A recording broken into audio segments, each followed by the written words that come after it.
안녕하세요, 여러분. 오늘도 제 채널에 찾아와 주셔서 정말 감사드려요.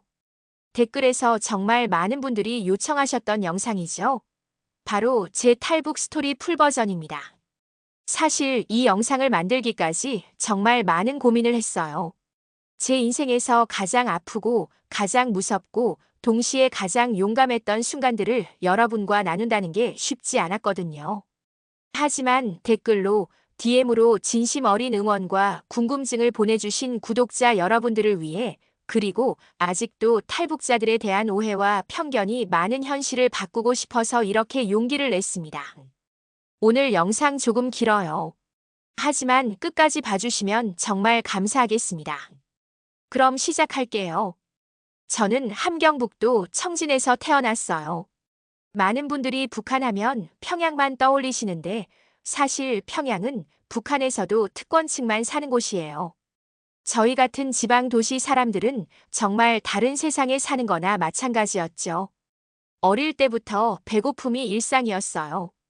이게 무슨 말이냐면 하루에 두 끼를 먹으면 잘 먹는 날이었고 옥수수죽에 풀뿌리를 섞어 먹는 게 보통이었어요. 쌀밥은 1년에 명절 때 한두 번, 그것도 운이 좋으면 먹을 수 있었죠. 학교에서는 매일 김일성, 김정일 찬양 노래를 불러야 했고 위대하신 수령님 친애하는 장군님 이런 말을 달고 살았어요. 지금 생각하면 정말 웃긴 게 TV에서는 남조선 괴뢰들은 미제의 압제 속에서 굶어 죽어가고 있다고 선전하는데 정작 우리가 굶고 있었다는 거죠. 제가 탈북을 결심하게 된 건 17살 때였어요. 그날이 아직도 생생해요. 저희 아버지가 장마당에서 중국산 쌀을 몰래 팔다가 보위부에 걸렸어요. 북한에서 장마당 단속은 정말 무서운 거예요. 걸리면 그냥 끝이에요. 아버지는 교화소로 끌려가셨고 저희 가족은 하루아침에 반동 가족이 됐죠. 그 뒤로 제 삶은 지옥이 됐어요. 학교에서는 저를 반동의 딸이라고 부르며 따돌렸고 배급도 끊겼어요. 어머니는 아버지를 구하려고 뇌물을 마련하느라 밤낮으로 일하셨지만 소용없었어요. 그러던 어느 날 친척 언니가 몰래 저를 찾아왔어요. 그 언니는 몇 년 전에 중국으로 넘어갔던 사람이었는데 밀입국해서 잠깐 가족들을 만나러 온 거였죠. 언니는 제게 중국 이야기를 들려줬어요. 거기는 쌀밥을 매일 먹어. 고기도 먹고 싶을 때 먹을 수 있어. TV도 마음대로 보고 옷도 예쁜 거 입을 수 있어.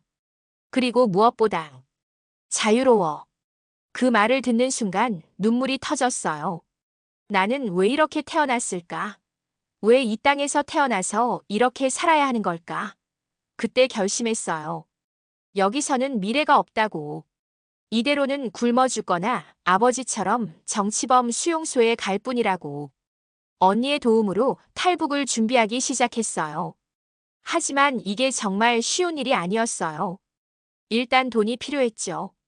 브로커에게 줄 돈, 국경을 넘을 때 필요한 돈.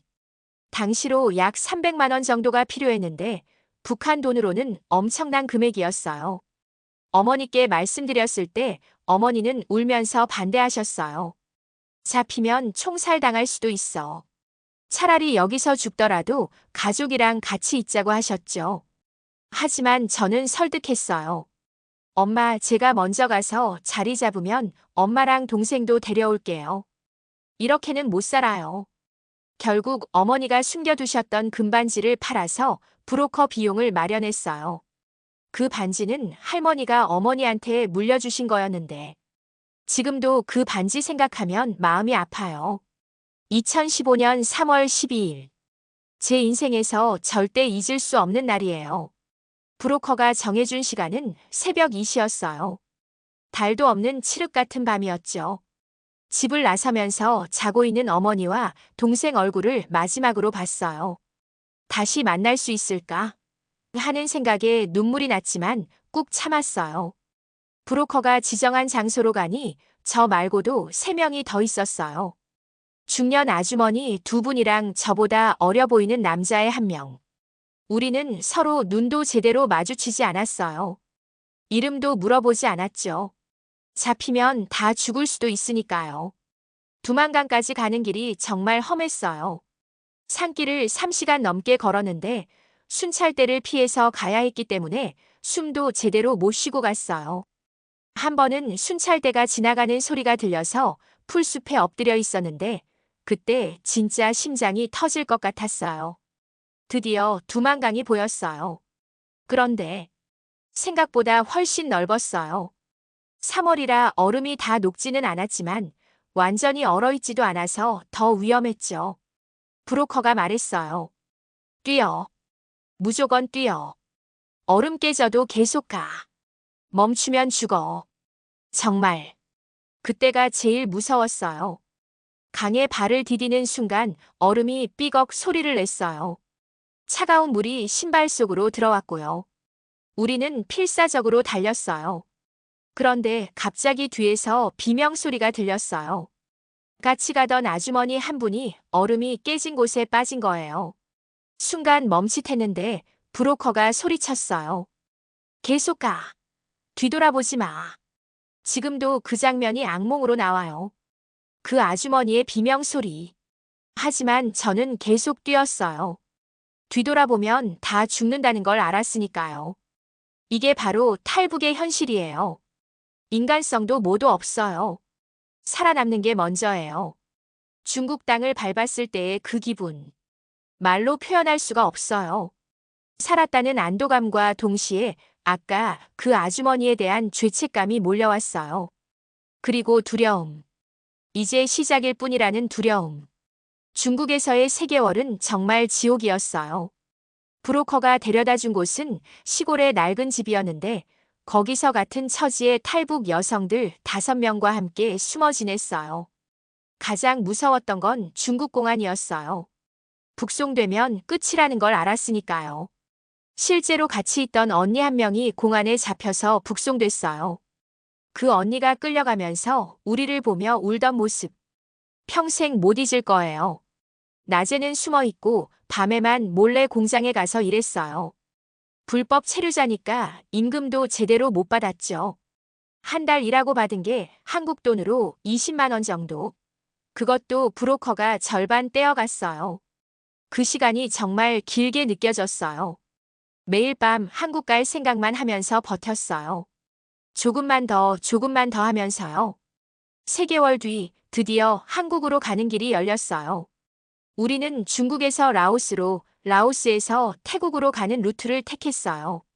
가장 안전한 루트라고 했는데 안전하긴 개뿔이었죠. 중국에서 라오스까지 가는 버스 안에서 정말 심장이 멎는 줄 알았어요. 검문이 2번이나 있었는데 가짜 신분증을 쥐고 있는 제 손이 땀으로 젖었어요. 다행히 무사히 통과했지만요. 라오스에서 태국 국경까지 가는 길은 정글을 통과해야 했어요. 뱀도 나오고 거머리도 붙고 진짜 영화에서나 볼 법한 일들이 실제로 일어났어요. 이틀 동안 제대로 먹지도 자지도 못하고 걸었어요. 태국 국경에 도착했을 때 우리는 일부러 태국 경찰에게 잡혔어요. 이게 바로 탈북자들이 한국으로 가는 방법이거든요. 태국 경찰한테 노스 코리어라고 말하면 그들이 태국 이민국으로 보내고 거기서 한국 대사관으로 연결해줘요. 2015년 7월 5일 인천공항에 도착했어요. 비행기에서 내리는 순간 와, 진짜 다른 세상이었어요. 일단 공항이 너무 컸어요. 북한에는 이런 건물 자체가 없으니까요. 반짝반짝한 바닥, 엄청나게 큰 유리창, 어마어마하게 많은 사람들. 모든 게 압도적이었어요. 그리고 사람들 옷차림을 보고 깜짝 놀랐어요. 너무 화려하고 예뻐서요.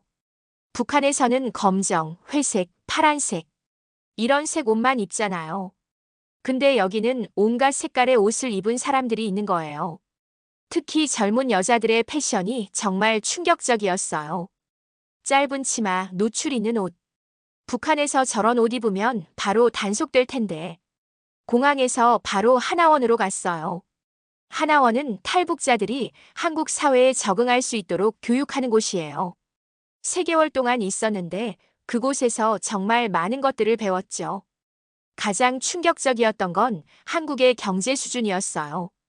선생님이 한국의 1인당 GDP는 북한의 20배 이상입니다라고 했을 때 처음엔 믿지 못했어요. 북한에서는 남한이 미국의 식민지로 가난하게 산다고 배웠거든요. 근데 사실은 정반대였던 거죠. 스마트폰 사용법을 배울 때도 신기했어요. 이 작은 기계로 전화도 하고 인터넷도 하고 사진도 찍고 음악도 듣고 마법 같았어요. 북한에서는 핸드폰 자체가 엄청난 사치품이었으니까요. 그리고 민주주의, 자유, 인권 이런 개념들을 배웠어요. 북한에서는 들어본 적도 없는 말들이었죠. 여러분은 이제 자유로운 사람입니다. 원하는 걸 하고 원하는 곳에 가고 원하는 것을 말할 수 있습니다. 이 말을 듣는 순간 울컥했어요. 하나원을 나와서 실제 한국 사회에 나왔을 때 정말 매일매일이 놀라움의 연속이었어요. 편의점에 처음 갔을 때 진짜 눈물 날 뻔했어요. 24시간 언제든 가면 음식이 있고 그것도 엄청나게 다양한 음식이 있다는 게 믿기지 않았어요. 삼각김밥, 도시락, 컵라면, 과자, 음료수. 와, 진짜 천국이 따로 없었어요. 처음 먹은 편의점 도시락. 그 맛을 평생 못 잊을 거예요. 쌀밥에 반찬이 5가지나 들어있었어요.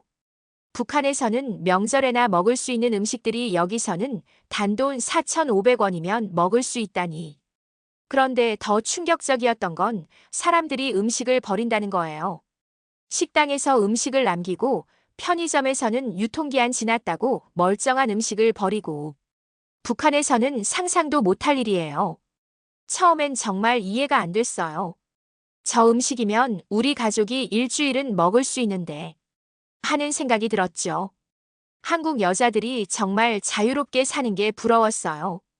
밤에 혼자 돌아다니고 짧은 옷 입고 화장하고 염색하고 남자친구랑 손잡고 다니고 북한에서는 절대 불가능한 일들이에요.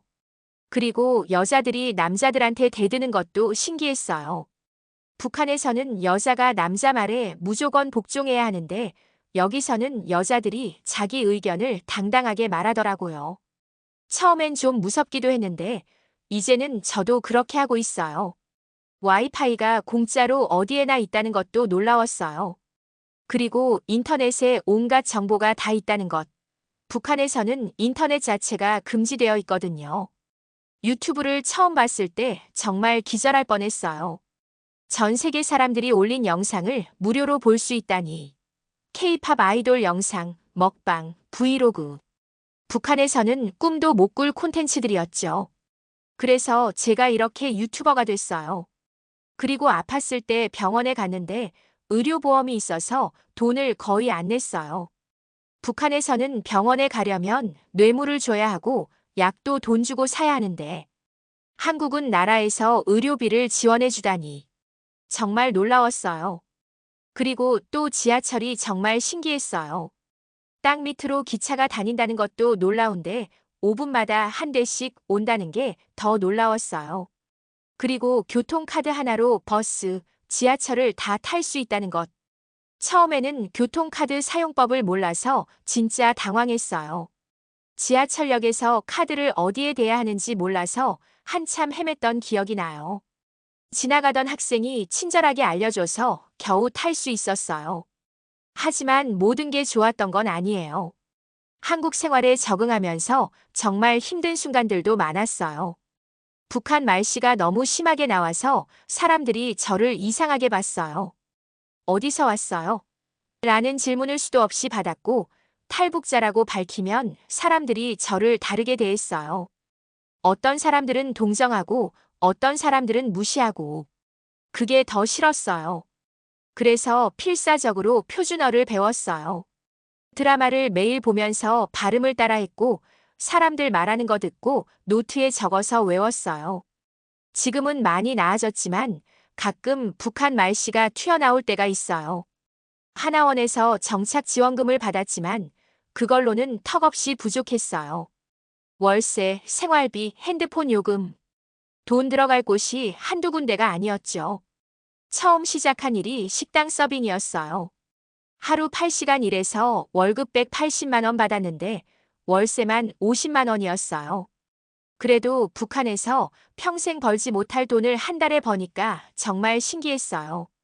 가장 힘들었던 건 외로움이었어요. 북한에 두고 온 엄마와 동생 생각에 매일 울었어요. 연락도 할 수 없고 만날 수도 없고. 브로커를 통해 가끔 돈을 보내긴 하는데 그게 제대로 전달되는지도 모르겠어요. 언젠가는 엄마를 여기로 데려오고 싶어요. 그게 제 꿈이에요. 그러다가 작년에 유튜브를 시작했어요. 처음에는 그냥 심심풀이로 시작했는데 사람들이 북한 이야기에 정말 많은 관심을 보이더라고요. 그런데 댓글을 보면서 느낀 게 사람들이 탈북자들에 대해 너무 모른다는 거예요. 아니, 잘못 알고 있다는 거예요. 북한 사람들은 다 굶어서 앙상하다. 북한에서는 인육을 먹는다. 탈북자들은 다 간첩이다. 이런 편견들이 정말 많았어요. 그래서 결심했어요. 제 이야기를 통해 탈북자들의 진짜 모습을 보여주자고. 우리도 똑같은 사람이라는 걸, 그냥 운이 나빠서 북한에서 태어났을 뿐이라는 걸 알리고 싶었어요. 자, 여기까지가 제 탈북 스토리예요. 여러분, 제가 이 영상을 만든 건 동정을 받으려는 게 아니에요. 그냥 제 이야기를 통해 북한의 현실을 알리고 탈북자들에 대한 오해를 풀고 싶었어요. 우리는 간첩이 아니고 이상한 사람들도 아니에요. 그냥 더 나은 삶을 찾아 목숨 걸고 온 평범한 사람들이에요. 자유롭게 살고 싶었던 것뿐이에요. 이 영상이 도움이 되셨다면 좋아요와 구독 부탁드려요. 그리고 댓글로 궁금한 점 있으면 남겨주세요. 다음 영상에서 Q&A로 답변 드릴게요. 북한에 계신 우리 엄마, 동생. 언젠가 이 영상을 볼 수 있을까요? 엄마 잘 지내고 있어요. 꼭 여기로 데려올게요. 기다려요. 그럼 다음 영상에서 만나요. 안녕.